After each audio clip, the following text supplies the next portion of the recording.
اللہ فرماتا ہے جو میرے راستے پہ چلتا ہے، میری طرف آنے کا شوق رکھتا ہے، میں اس سے زیادہ شوق رکھتا ہوں۔ اس سے ملنے کا کوئی کتنا بھی شوق رکھے، مجھے زیادہ شوق ہے اس بندے سے ملنے کا جو مجھ سے ملنے کا شوق رکھتا ہے۔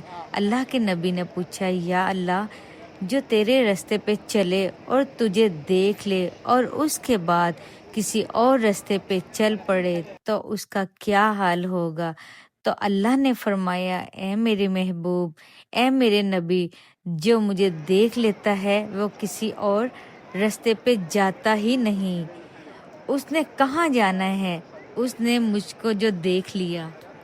اور جو اللہ سے دعا مانگتا ہے، اللہ اس کی دعاؤں کو ضرور سنتا ہے۔ اللہ پاک نے قرآن پاک میں فرمایا، اے میرے بندے، تو مجھ سے مانگ، تم مجھ سے جیسا گمان کرے گا تو مجھے ویسا پائے گا۔